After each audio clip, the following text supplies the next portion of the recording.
I remember the smell of that hospital waiting room, antiseptic and old coffee and something else. Something that lives in places where people sit with their worst fears. I was 53 years old, and I was sitting in a plastic chair that was too small for my body, staring at a wall I couldn't see, thinking about a son I thought I had lost. Not lost the way you lose someone in a crowd, lost the way you lose someone to themselves. And I want to tell you something before I go any further. Before I take you back to the beginning of all this, I want you to understand that I am not a man who cries easy. I grew up in a house where my father never once said he loved me, where feelings were something you buried in the backyard and never spoke of again. I carried that silence into my own family like luggage. I didn't know I was dragging, and there I was, in that waiting room, with tears running down my face, not caring who saw them, because my son was behind a door I couldn't open, and I didn't know if he was going to walk back out. His name is Marcus. Marcus Daniel Whitfield, and today he stands in front of thousands of people and tells them that their darkest moment is not their final one. Today his voice reaches millions. Today his name is on the cover of books, and his face is on stages I could never have imagined. But the night I'm talking about, that night in the waiting room, Marcus was 27 years old.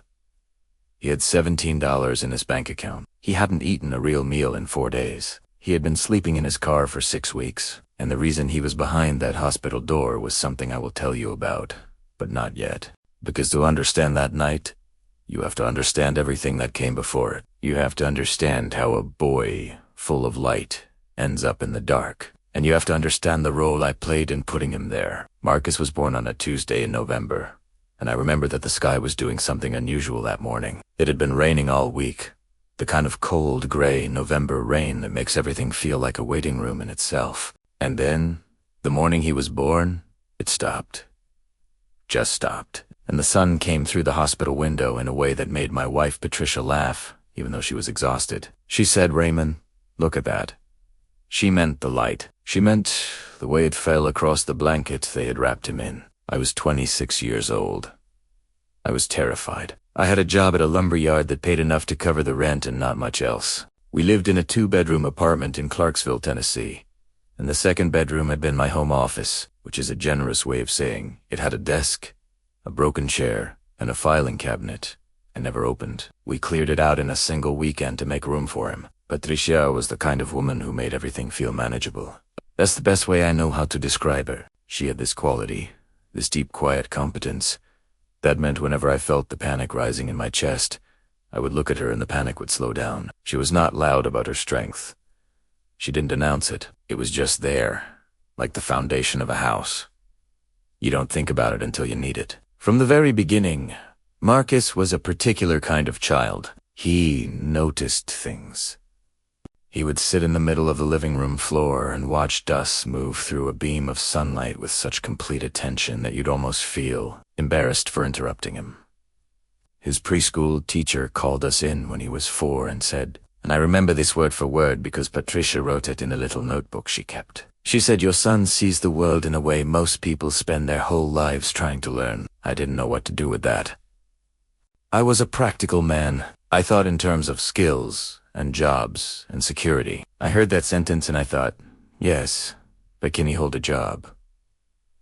That thought, that one small limited thought, it would cost us both so much. It grew up fast the way kids do when you're too busy working a notice. I blinked and he was 7 and building elaborate cities out of cardboard boxers in the backyard. I blinked again and he was 12 and writing stories in notebooks he kept under his bed. Not hiding them exactly, just keeping them somewhere private. Somewhere that was his. I found one of those notebooks once, by accident. Or that's what I told myself. I was looking for something else in his room and there it was, sticking out from under the mattress. I opened it and I read 3 pages before I put it down. He was 12 years old and he was writing about loneliness in a way that made my chest hurt. He was writing about a boy who felt like he was made of glass, that people could see through him, but never actually saw him. He wrote about sitting at the dinner table and feeling invisible. He wrote about a father who came home from work and asked about grades, but never asked about dreams. I put the notebook back. I didn't say anything to him. I didn't say anything to Patricia. I tell myself he was just being dramatic. That's what kids do. They dramatize. They feel things too big, and then they grow out of it. I was wrong about that. I was wrong about so many things. The friendship that would change Marcus's life, in ways both wonderful and devastating, started when he was 15. His name was Derek Okafor, and he transferred to Marcus's high school in the middle of sophomore year. Derek was the kind of person who entered a room and rearranged it just by being there. Not because he was loud, actually he was surprisingly quiet, but because he had this energy, this certainty about himself that 15-year-olds almost never have. Marcus came home from school the second week of Derek's arrival, and he was different. I noticed it at dinner. He was talking more. He was animated in a way that he hadn't been in months. Kept selling Dad, Derek thinks, and Dad, Derek said. And Patricia caught my eye across the table and gave me a small smile that meant he's found his person. Derek's mother was... His father was a musician who had given up on music when Derek was born and spent the rest of his time being quietly bitter about it. Derek had made a private vow. He told Marcus this, and Marcus told me years later that he would never give up on something he loved just because it was hard, that he would rather fail loudly than succeed at something that didn't matter to him. That philosophy lodged itself inside Marcus like a seed. The two of them were inseparable through high school. They stayed up until 3 a.m. talking about ideas. They've read books and argued about them. They had a plan. Their plan? To leave Clarksville and go to New York and build something together. They didn't know what exactly. They just knew it had to be bigger than what they could see from where they were standing. When Marcus told me about the plan, I said, "You need a degree first." A side in what? I said something practical. The look he gave me then, I can still see it. Not angry. Worse than angry. Disappointed. Like he had expected something from me, and I had confirmed his fear that he wouldn't get it. He went to college anyway. University of Tennessee. Business administration, because I pushed for it, and he didn't have the fight in him yet to push back. Derek went to... same school. Different major. Derek studied communications. He took every public speaking course they offered. He joined the debate team. He started a podcast in his dorm room with $47 of equipment that he'd saved for 3 months to buy. Marcus studied business and hated it and said nothing. I want to stop here for a moment, because I think you need to understand something about the particular loneliness of being in the wrong life. It's not dramatic. It's not like a movie where everything is clearly wrong and the character knows it and is fighting against it. It's quieter than that. It creeps in. You wake up in the morning and there's a flatness to the day before it's even started. You do your work and it's fine. It's acceptable. Nothing is catastrophically wrong, but nothing is alive either. You feel like you're watching your own life through glass. You're present, but not there. That's where Marcus was for 2.5 years of college. Present, but not there. And then something happened in the spring of his junior year that cracked the glass. He went to see Derek perform at a college event, an open mic night that Derek had helped organize, and Derek got up in front of 200 people and spoke. Not read from a paper. He talked about his father and the music, and the bitterness, and what it had taught him about the cost of playing it safe. He talked about fear and how fear is just love with nowhere to go. He was 20 years old, and he was elected. Marcus told me later, this was years later, long after everything had happened, he said, "Dad, I sat in that audience, and I felt something break open in my chest, like a window that had been painted shut for years, and someone finally got it open. And the air that came in hurt, because air hurts when you haven't breathed in a long time." He started writing that same night, not business plans.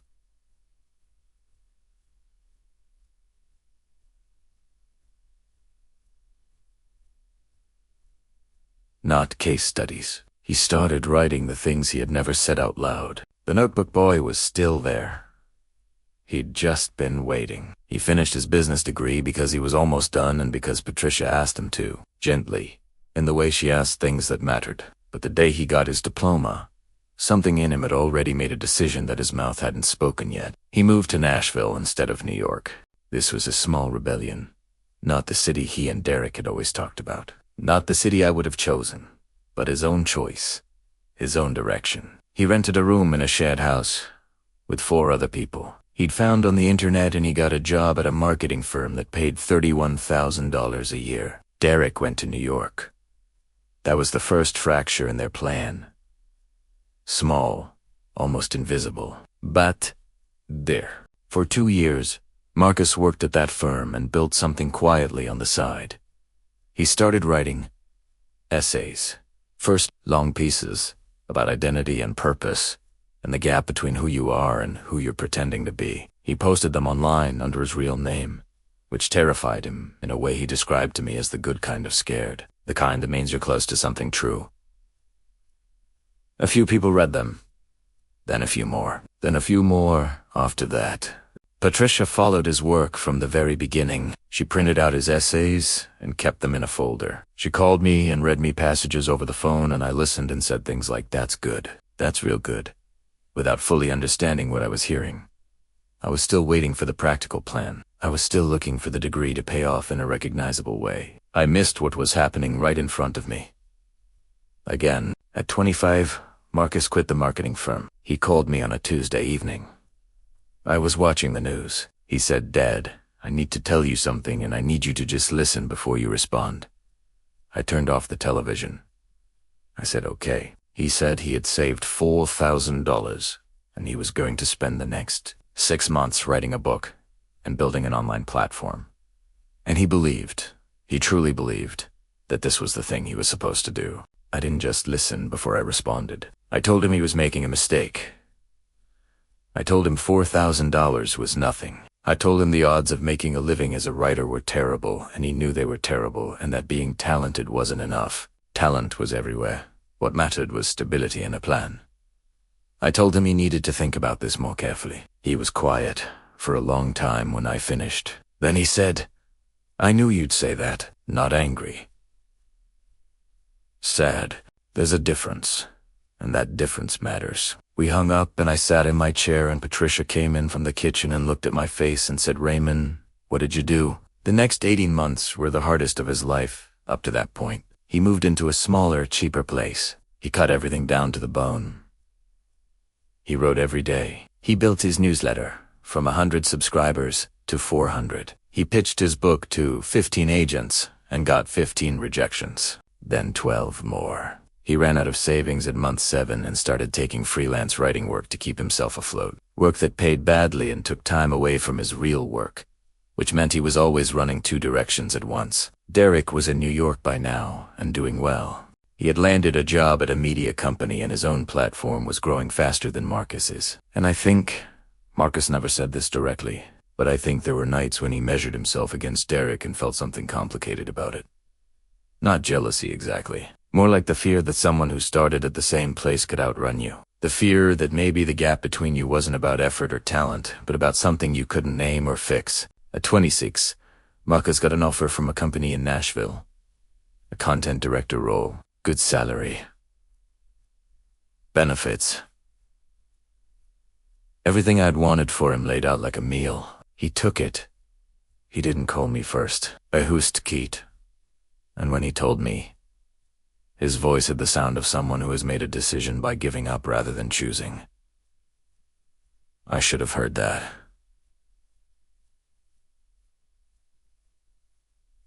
I didn't. I said, "That's wonderful, son. I'm proud of you." Those words, "I'm proud of you." The first time I'd said them in years, and I said them for the wrong thing. Said them because he had come back to the safe ground I could recognize. I will carry that for the rest of my life. He lasted 8 months at that company. 8 months of doing work that felt like pressing your face against a window looking at the life you should have been living. 8 months of Sunday evenings that felt like a slow dread rolling in. 8 months of writing his real thoughts at midnight and then sleeping 4 hours and going back to the office to write someone else's. He quit on a Wednesday, without another job lined up. Without savings, he had paid down some debt and accumulated almost nothing. He called me and his voice was strange, flat and certain at the same time. The way a person sounds when they have made a decision that they know might break them, but they cannot physically continue the alternative. I was not kind. I am not going to pretend I was kind.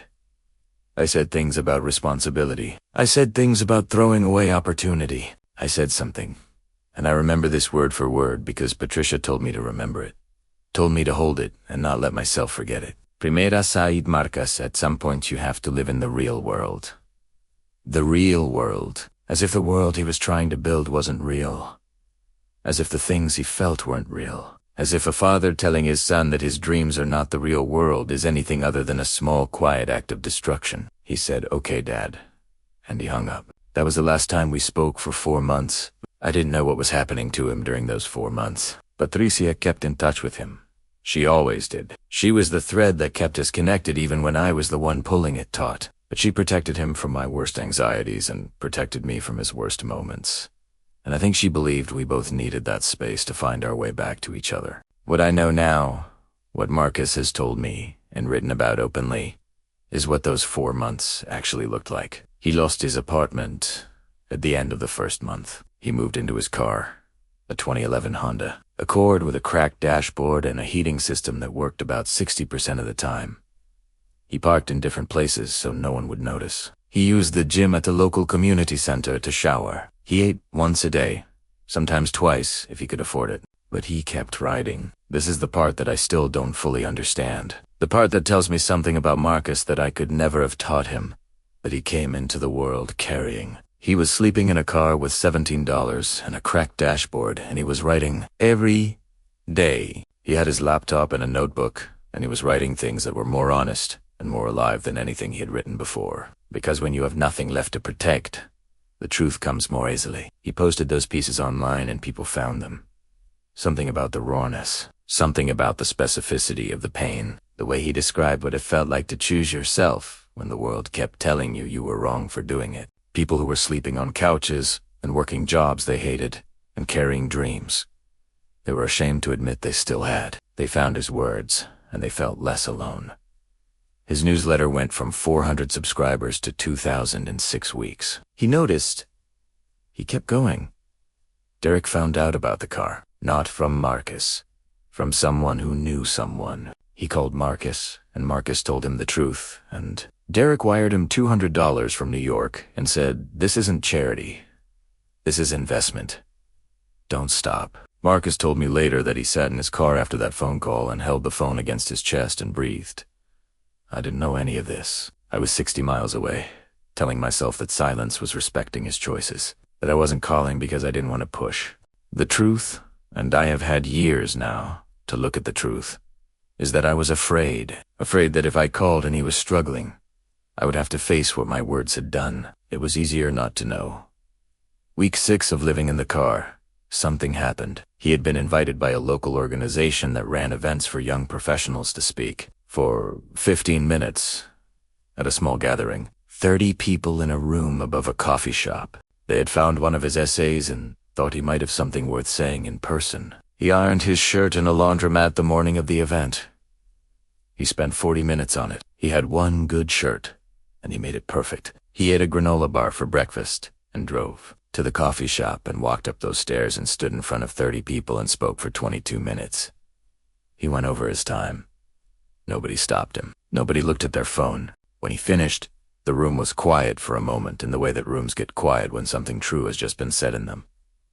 And then people started clapping. A woman in the front row had tears on her face. A man in the back came up afterward and said, "How have I not heard of you before?" Marcus walked back to his car and sat in it for a long time without turning the key. He wrote about that night later. He wrote that he sat in the parking lot and he understood something that he hadn't understood before. That he wasn't fighting to be successful. He was fighting to be real, and real had just worked. His newsletter reached 5,000 subscribers. The following week, a podcast host with 100,000 listeners reached out. The interview he did on that podcast was shared 11,000 times in the first 48 hours. Something was happening. Something was building. And then the night in the hospital happened. I need to tell you about the night in the hospital. Carefully, because it's the part of this story I've turned over in my hands the most, the part I've examined from every angle, trying to understand it and trying to understand my role in it, and trying to make sense of what happened and what didn't. It was a Thursday night in late January. Marcus had been living in the car for 6 weeks. The podcast interview had just aired, and he was riding the momentum of it, responding to messages, connecting with people, feeling for the first time like the current was moving with him instead of against him. But the physical reality of how he had been living was catching up with him. 6 weeks of not enough food and not enough sleep and cold nights, and the particular exhaustion of holding yourself together through sheer will when the will is the only thing you have. He told me later that he had felt strange all day. Not sick exactly. Worn through like a piece of cloth that has been washed too many times. He had driven to a parking lot near a park where he sometimes walked at night to think.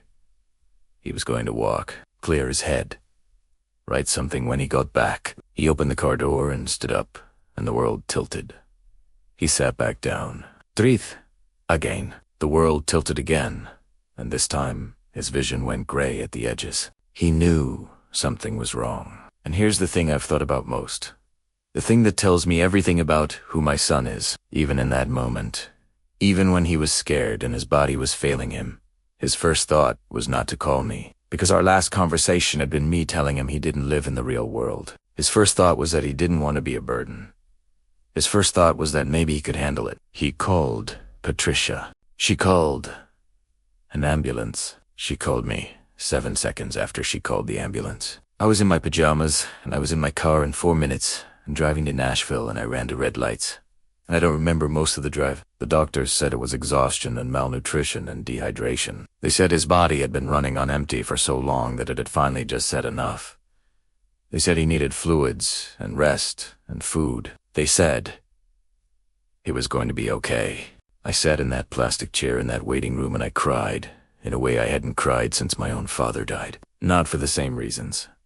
I cried because I finally understood what I had done. I cried because my son, my brilliant, searching, relentless son, had been sleeping in a car, and I had not called him. I had been 60 miles away, and I had been silent because I was too proud and too afraid to reach across the distance I had helped create. And somewhere behind a door I couldn't open, he was going to be okay. And I did not deserve that. I did not deserve for him to be okay. Patricia arrived an hour after me. She had driven the speed limit. She was steady in a way that undid me. She sat down next to me and took my hand and didn't say anything for a long time. Then she said, "When he comes out, you're going to have to say something true. Not something kind. Not something supportive. Something true." I knew what she meant. She meant the notebook. She meant the essay I'd never acknowledged. She meant to every time I'd handed him practicality when he needed to be seen. She meant the real-world comment, which she had filed carefully and held on to and was now, quietly, handing back to me. Marcus came out at 2 in the morning. He was wearing a hospital gown, and he looked smaller than I had ever seen him look. He was 27 years old, and he looked like the boy in the cardboard city in the backyard. The boy with the notebooks under the mattress. The boy in the audience, watching Derek and feeling a window break open in his chest. He saw me and something crossed his face that I can only describe as a complicated weather system.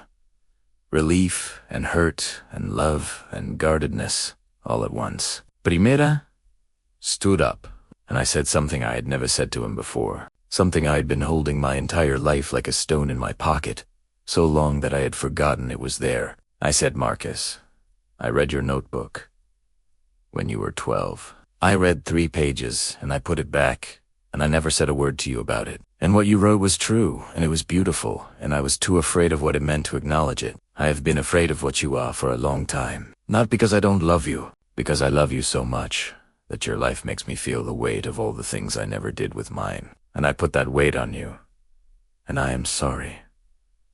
I am so deeply sorry." The words came out like something that had been pressurized for years, not perfectly. Probably not in that order exactly, but that was the truth of it. Marcus looked at me for a long time. Then he walked toward me and I opened my arms, and he leaned into me the way he hadn't since he was a child, the way children lean into you before they learn that the world is watching. He didn't say anything. He just breathed. Patricia stood a few feet away with her hand over her mouth. We stayed like that for a long time. The fluorescent lights of the hospital corridor, the smell of antiseptic, a nurse walking past with her shoes squeaking on the linoleum, and my son in my arms, alive and breathing, and me. Finally, being present in a way I should have been for 27 years. He slept in my house for 2 weeks after the hospital. Patricia fed him. I mean, she really fed him. The way she had fed him when he was small and sick. The way a mother feeds someone back to themselves. Soups and bread and the chicken dish. He'd always loved that she made with lemon and herbs. He slept 10, 11, 12 hours a night. He sat on the back porch in the mornings, wrapped in a blanket with his coffee, and he watched the yard wake up, and he wrote in his notebook. We talked. We talked in a way we never had. I told him about my own father, the silence, the things I had buried in the backyard. He told me about the car. He told me about the granola bar breakfast before the talk above the coffee shop. He told me about ironing the shirt. When he told me about the shirt, I had to look away. I asked him what he was going to do. Not in the old way, not with the subtext of, are you going to do something practical? Just genuinely asking, what are you going to do? He said, I'm going to keep going. The podcast interview opened a door. There are people who want to hear what I have to say. I just need to get healthy enough to walk through it. I said, how can I help? He looked at me with the same expression he'd had in the hospital corridor. That complicated weather system. And then it cleared. And this Milad. And he said, keep asking me that. What happened over the next 2 years is the kind of thing that, if I told you the numbers first, you wouldn't believe the foundation. So let me tell you the foundation first. Marcus moved into a small apartment. I helped him with the first month's deposit, the first money I had ever given him for his work, rather than as a condition of abandoning it. He ate 3 meals a day and slept 8 hours and walked every morning and treated himself like someone worth taking care of, which was something the car had almost taken from him. He wrote every day with a discipline that was different from before. Not the desperate grinding discipline of someone with nothing left to lose, but the steady, intentional discipline of someone building something that is meant to last. He could feel the difference, and he told me he could feel it. The newsletter kept growing. He was invited to speak again, this time to 150 people. Then 400. He charged for it this time. For the first time, and someone paid. Then more people paid. He started a podcast of his own, with equipment that was still modest, but better than Derek's original $47. And he approached each episode like a craftsman approaching a piece of work that mattered. Derek came down from New York for a weekend, and they sat in Marcus's apartment and talked for 12 hours. I don't know exactly what they said. I wasn't there. But Marcus told me that Derek said something to him that he wrote on a piece of paper and taped to his desk. Derek said the period where nobody was watching was the proof. That's what you can show people. You kept going when there was no audience. That's the whole thing right there. The podcast found an audience, a real one. Not purchased, not manufactured. Found the way things are found when they are genuinely looking for each other. He was talking about the things that people carry in silence, about the gap between who you are and who you're performing, about what happens to a person when they finally choose themselves, about faith, not in a religious sense exclusively, but in the larger sense. Faith that the thing you're building has a right to be built. People were finding him who had been sleeping in their own metaphorical cars for years, and they were waking up. At 29, Marcus published his first book, not with a major publisher. They had all passed, and some of them had passed twice. He published it independently, the way he had done everything, on his own terms. He had built enough of an audience by then that the book sold 4,000 copies in the first week, without a single paid advertisement. Then 8,000. Then it was picked up by a traditional publisher who called it a phenomenon. I bought 12 copies. I gave them to people who had known Marcus as a boy. I gave one to his old preschool teacher. I gave one to Derek's father in Tennessee, who took it and held it and said that boy always had something in him. The book was dedicated to Patricia. Not to me. To her. And that was right. That was correct. She had been the thread the whole time. She had been the one who kept the connection alive and protected us both from ourselves. She deserved the dedication, and I told Marcus so when I read it. He said, I'm going to dedicate the next one to you. I said, write it first. Don't worry about dedications. He laughed. It was a real laugh. Unguarded. It was the best sound I had heard in years. There's a moment I want to tell you about that didn't make it into any of the interviews Marcus has given. He's never mentioned it publicly, and I asked him before I decided to share it whether he minded. He said, tell it that. tell the true version. 6 months after the book came out, Marcus was invited to give a keynote at a conference in Atlanta. 3,000 people in the room. He was 30 years old. He called me the night before, which he did often by then. Not because he needed permission or approval, but because we had rebuilt something between us that we were both careful with, both tending. He said, I keep thinking about the parking lot. The night I almost didn't make it. I said, what about it? He said, I think about how close it was. Not just physically, although that too, but how close I was to believing you were right, to believing the real world was the right world, and my world was the wrong one. There were 3 or 4 moments where I almost went back, almost took the safe road, and I think about what wouldn't exist if I had. I didn't say anything for a moment. Then I said, Marcus, when you get up on that stage tomorrow, you are not just speaking for yourself. You are speaking for everyone who had a father like me, everyone who got told their world was the wrong one. You'll speak for them. He was quiet. Then he said, I was going to speak for them anyway, Dad. I said, I know. I just wanted you to know. I know it. The keynote was filmed and posted online. It has been watched, as of the time I'm telling you this story, 47 million times. 47 million. I watched it the first time at home, on my laptop, alone. Patricia was in the next room. I didn't call her in. I needed to watch it the way you need to face certain things, privately, without an audience, where you can be as undone as the thing undoes you. He walked onto that stage and the room went quiet. Not the polite quiet of people waiting for a talk to start. The particular quiet that happens when a room full of people senses that something real is about to happen. He said, 7 years ago, I was sleeping in my car. I had $17 and a cracked dashboard and a laptop, and every night I wrote things I didn't know if anyone would ever read. And my father, who loves me, who has always loved me, told me I was living in the wrong world. The room was absolutely still. He said he wasn't wrong about the love. He was wrong about the world. And I want to talk to everyone in this room who has ever been told that the world you see, the one inside you, the one you're reaching for, is not the real one. Because I want to tell you something I know for certain now, that I could only suspect. Then he paused. He looked out at those 3,000 faces. The world inside you is the only real one. Everything else is just what happens when you're brave enough to build it. I've told this story many times now, at Patricia's request mostly. She thinks the world needs to hear the father's version, the version where the father is not the hero. The version where the love was real and the fear was also real, and the two of them together almost cost us everything. She's right, as she usually is.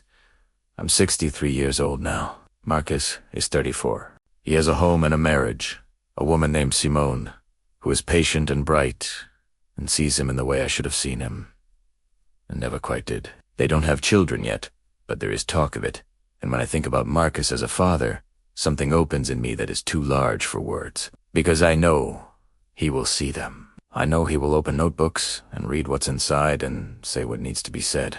I know he will not wait until a hospital waiting room to understand what he almost lost.